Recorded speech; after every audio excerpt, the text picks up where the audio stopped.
And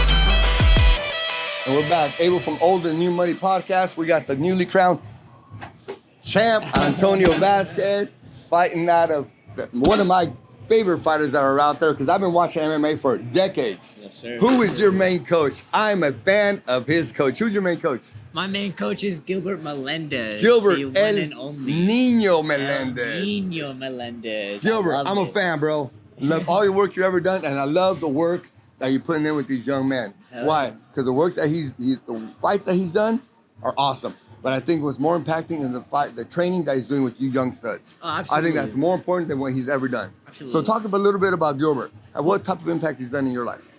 I mean, Gilbert is a leader like no other. I mean, he's really helped us, like you said, like he's really growing this next gen of scrap pack and really trying to raise us fighters. He fought a lot himself, and he was a world champion himself. He fought in Japan as a prize fighter. I mean, like all over the world. All over the world. That's like only the goals that we can have for ourselves as fighters, right? So we super look up to him, and we appreciate everything that he does teach us. And he teaches us a lot. Everything. So when you and Gilbert are in the back, right before the fight, right? What is he telling you? What's he putting into your mind? Honestly, he's just reminding me that I have it, that I got it, because we put in all the hard work during the training camp, you know. At least 5 to 6 days a week, we're training hard, and we're getting after it because we know what we're preparing ourselves for, and that's a war at the end of the day, correct. You know? And that's classic El Nino style, you know, ready to go in and fuck shit up, and that's what we love. We feed off of that mentality. That El Nino energy is something that the Bay, the West Coast respects and loves, and we saw it in you. Let me ask you something. So skip to while you're inside the ring, and you start battling.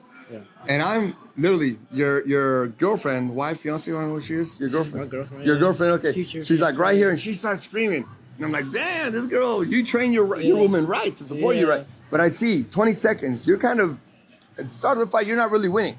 Okay, that's my point of view. Okay, and you're getting backed up and you're getting worked, and all of a sudden something lights up in your mind. What happened in your mind? Tell me about that. About that moment when you turn it up and you start winning the fight. Well, honestly, I was just kind of going through the motions at first. I was trying to fill him out a little bit, and then, like you said, you're getting your butt. Oh yeah, he started going hard, right? I wouldn't say butt whoop, but he started going hard for sure, you know.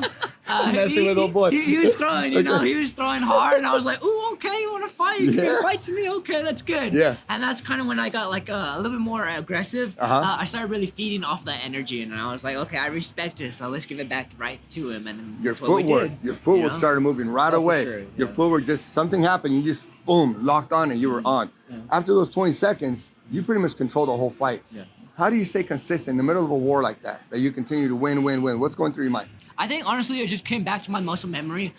My first love was grappling. I've done a lot of grappling, especially with Gilbert. He's a wrestler, right? A boxing wrestler, right? So a lot of what we were doing, especially in this training camp, too, was just, like, defending a lot of takedowns. Immediately, he went down for the takedown, and, like, it was almost like my muscle memory just kicked in, and it was just ready. So I was just, like, I felt good. I was like, okay, here we go. And boom, that was it. It just, like, kind of clicked, like you said. Correct. Everything just was in place. And did you get tired at all during the fight? Not really. Like, I hurt my hand a little bit, but that's about it. I was really trying to finish him. But he had heart. I give it to him. He didn't want to go down. I respect it. But I had to finish him still either way. He got past the first round, so I'm a little bit upset about. I didn't want him to go past the first round like the rest of my fights. But it was a good finish in the second. I'll give Talk about that finish in the second round. Talk about that.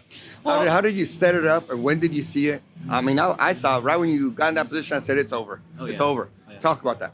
Well, it was more of like we were moving around, right? And I was trying to get my range again and touch him with my two, because every time I landed my two right down the middle, it was clean, and his nose started leaking, right? Yep, correct. So I try to land that again, and then he shoots on me. When he shoots on me, I'm like, fuck, okay, here we go. Which is fine, though, because we train this all training camp, right?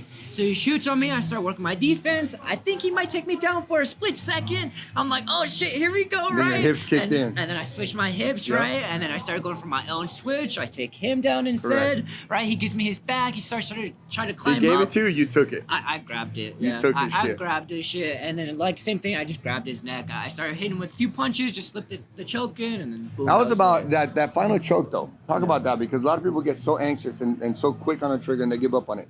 The way you worked it, it was movement, centimeter, and then you had it. Oh yeah. What was going through your mind? Did you know you had it and you just had to work it, be patient? Because as jiu-jitsu players, that's what we do. Yeah. It's little by little, slight movement, then you got it, then you go. Oh, for sure. So what was that feeling right there? Well, honestly, I was trying to go for the TKO finish right there. I was trying to hit him a lot from the back with just the shots to the head. But he started coming up. I didn't see that. I said, no, he's Okay. got the choke. Yeah. I see the choke going. Yeah, for sure. And one of my favorite setups and one of my favorite fights is Diaz versus McGregor, right? He starts hitting him from the back and then boom, just slips in the choke. Slips it in. And that's exactly what I was trying to do. Just trying to slip it in, like you said, and then become a jiu-jitsu player and just slowly just tighten in and inch my hips forward, roll my shoulders back, and just tighten it all up. I'll tell you why I saw it, because I've seen that guy fight before. Yeah. And he is tough. Yeah. The guy that you beat is a tough guy. Oh, he's He tough. fights at AKA, right? Yeah. He's a bad boy. So I've seen him fight, seen him take shots. I said, you're not going to beat him with those shots. I don't care how hard it is. And I can see you got some movement on your hands. Yes, sir. But as soon as he started loosening up, I saw that neck pop. I said, there it is. Yes, sir. He's going to go for the neck. And it was a brilliant move on your part. Yes, sir. So after you choked him out, he tapped. Yes, What was the feeling? What goes through your body at that time?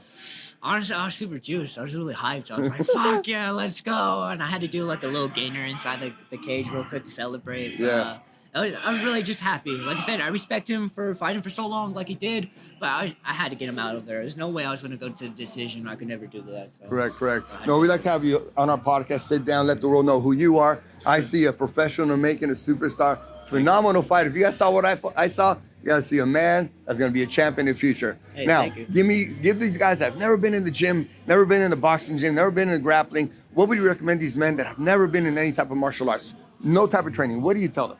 Shit, just get in the gym, start training, get your ass whooped. It's only one way to learn, unfortunately.